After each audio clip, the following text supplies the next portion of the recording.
this channel.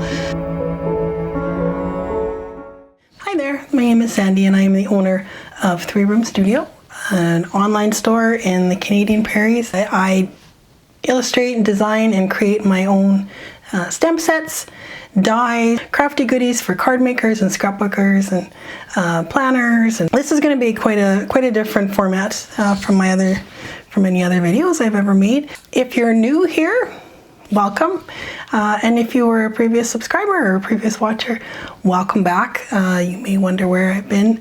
I am going to address that. I have tried to make this video several times, in several ways, in several locations. It's really, I'm having a hard time. I'm having a hard time figuring out what to say to put this in a logical sequence and to make sense. As you might know, I've taken a pretty significant break from social media, and particularly from this channel. I don't think I've uploaded a video in about 4 years. So yeah, it wasn't easy 4 years ago, and 4 years on, it's still not any easier. I keep feeling like I'm just gonna sit down and talk and everything's going to be fine because I watch other people do it and it just seems like it's so easy, but I know that it's really not. It's kind of an awkward video and I really want to get it out of the way so that so I can just continue on. I'll talk about the shop a little bit. I am the owner and illustrator of all the products that 3 Room Studio sells. I design all the stamps, I do all the illustrating. A lot of the lettering is hand lettering that I've done. All the stamp sets I've designed myself. I opened 3 Room Studio in the fall of 2015, and so this fall it will be 10 years since the shop has been open. And I went from not knowing anything about drawing digitally. I started out drawing on paper, doing watercolor. That was kind of watercolor was really my passion. And then I got a set of markers from my husband for my birthday one year, and I started watching videos about how to use the markers.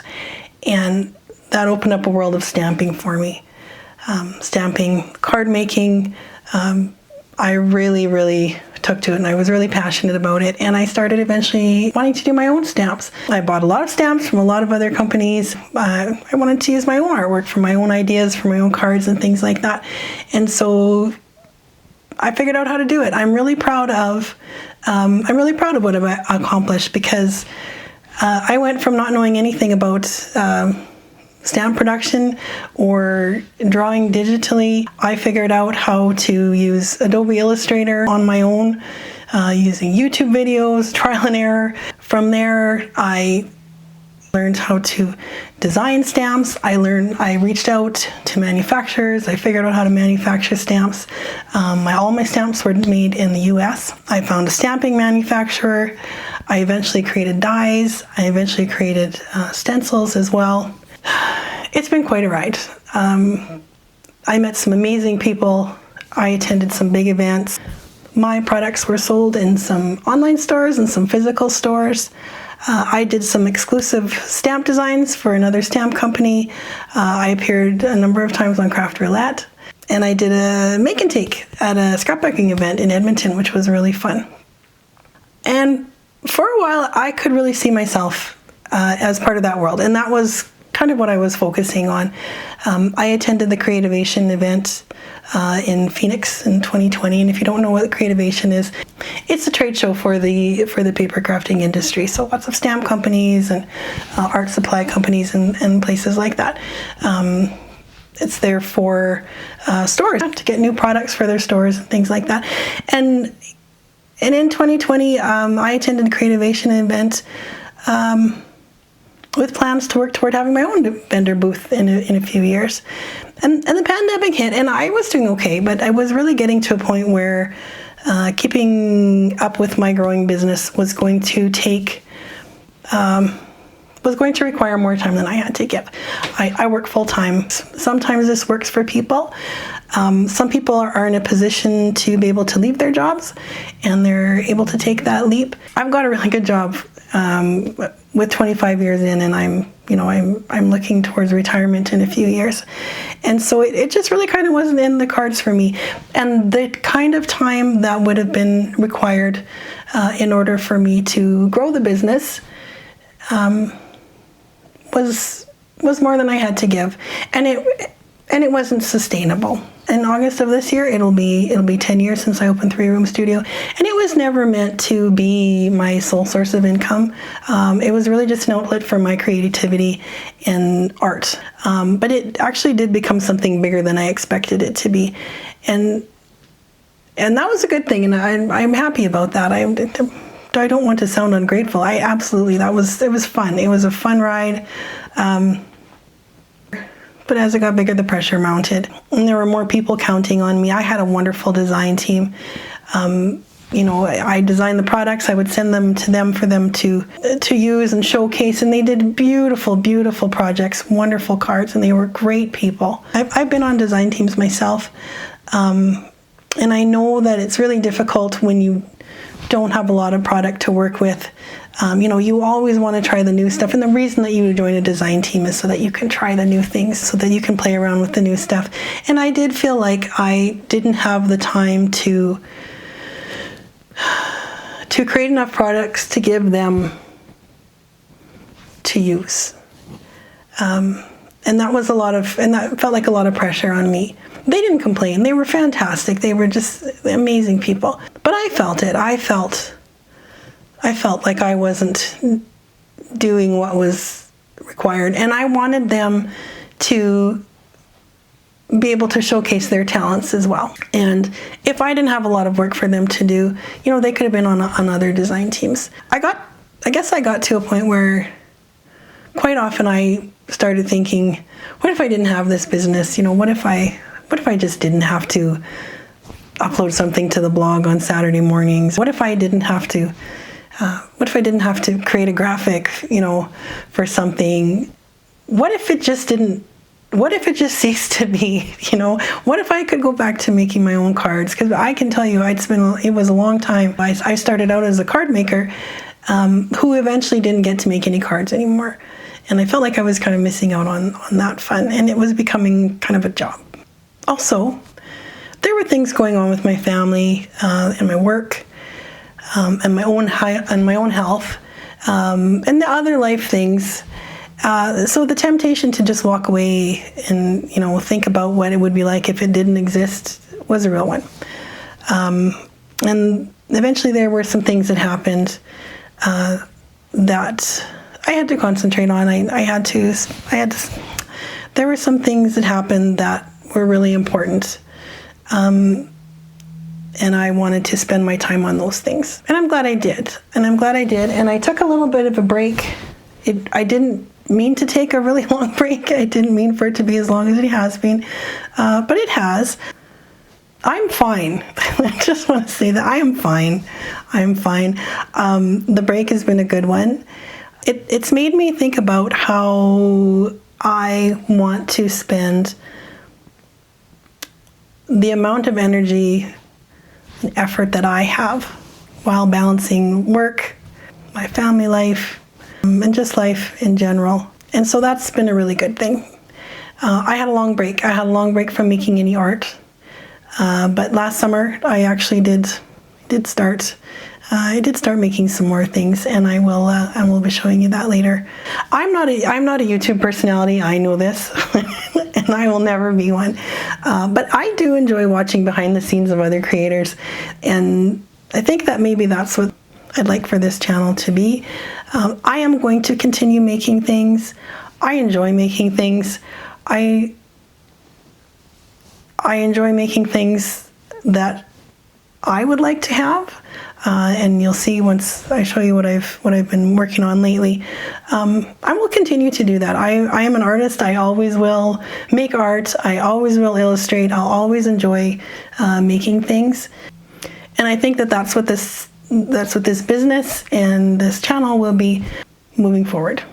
I wish I had documented the behind the scenes of the last thing that I made here.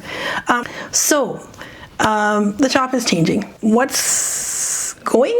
Physical stamps, dies, stencils. It's complicated to make those. I was having all those done in the US. Everything that I was having made in the U.S. We don't have the manufacturing in Canada for those items, and I was very happy with the quality of the products that I was having produced in the U.S. But that's gotten more complicated, and not just for me. It's more complicated for everyone. The one dye manufacturer that everybody was using has closed up, and so that's making things more complicated for everyone. And quite honestly, my shop is located in Canada, and getting things back and forth had been for quite a while getting more and more expensive, and particularly now, the recent tariffs and things like that, it's just not really cost effective for me to do that. And that's fine, because I really wanted to move away from that, from those products a little bit. So I will be clearing out everything in the shop, or everything in the inventory that's currently there. So stamps, dies, stencils, those are all going, and those will not return for the time being. I don't, maybe at some point in the future, I don't know, I might get back to doing those. I still am a card maker. I still enjoy having stamps and things like that, but the focus of the shop is changing. And so I will be selling those off. I've recently gone through the shop, and I've massively reduced the prices for a lot of items. I may do some bundles maybe at some point. I'm kind of considering that. What products are staying are digital stamps, SVGs, digital products. Those will stay. Those will always be there. I've been making stickers, washi tapes. I'd love to do some new kinds of products, like some stationery, maybe some pins, lanyards, bookmarks, notebooks, things like that. I don't know. I'm not sure what the future holds, but for now, I am enjoying doing art for art's sake. I am creating things that I would like to buy. I think that's going to be the future of the shop moving forward. I never did keep a whole lot of inventory, and that will continue. When I make something, when I order it in, I'm only getting very small quantities. So I'm not interested in keeping a lot of inventory. First and foremost will be the art. And there are some kinds of art that sort of lend themselves well to certain products. And so that's my focus moving forward. Just as I learned to create stamp sets, have stamps manufactured and things like that, I'm interested in doing other products as well.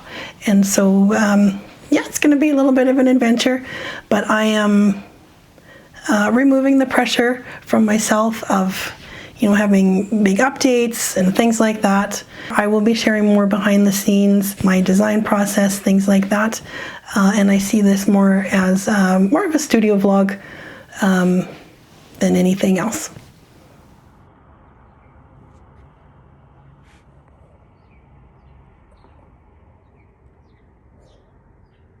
Okay, take 6 or so. So once again, I've recorded this multiple times. I'm getting a real crash course in filming a screen. So I mentioned that I had been working on something. And so this is what I had been working on, a few things to show you here. I wonder if you can spot the theme. There is 2 brains. One is irritated.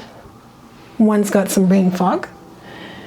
Sleepy uterus, scale, fan, tweezers, calendar with an irregular cycle, injections, capsules, tablets, female medication, some florals. So my intention with this was I wanted to make a pattern. So I'll tell you a little bit more technically about what I did here.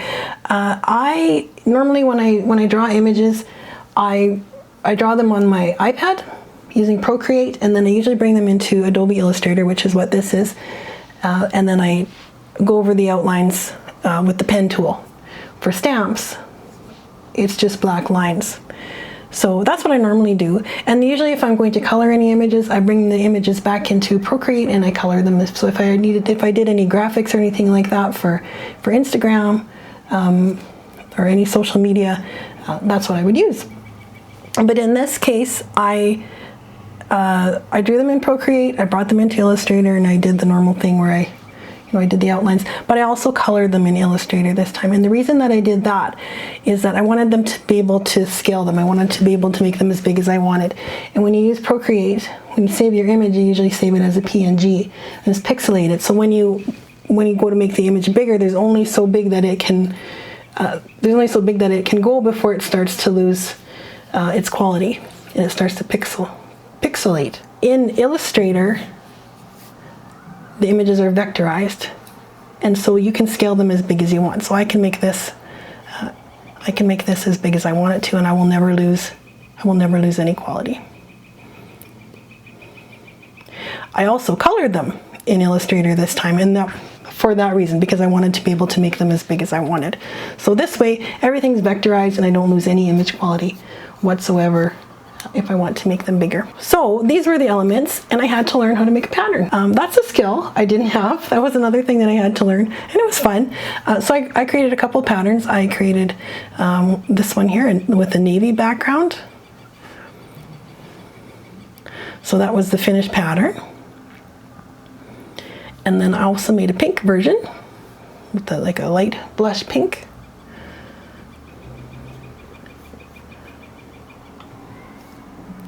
And that's what I used to make some of the new items that I made. Okay, so I am in another room. And now I feel like I need to apologize for the sound. Because my microphone that I have does not connect to my iPhone. That is my problem. So what did I do? What did I do with those patterns? I did a few things. I made some stickers.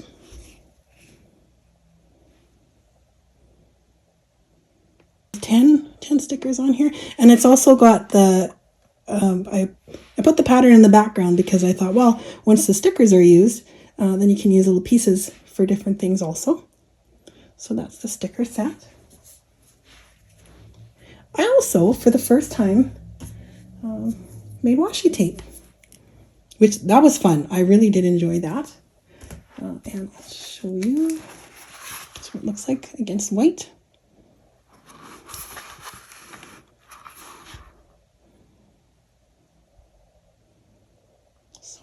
So that's what it looks like on white. Washi tape is a little bit translucent, so it always looks better on white than it does on the roll. And I did make a fan.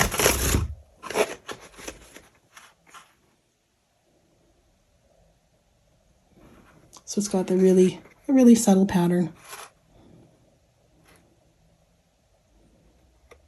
So these I only made in the navy blue pattern. I don't have very many of these, but I do still have a few. Make a very satisfying noise. Sandy from the future here. I am just editing this video and I'm realizing that it's already 20 minutes long. So I'm going to end this video here. This one was really meant to just sort of get me over that hump of doing this first awkward video. But if you would like to come back for more bad audio and poor lighting, I will sort myself out eventually, and I will see you in the next one. Thanks so much for watching. Bye.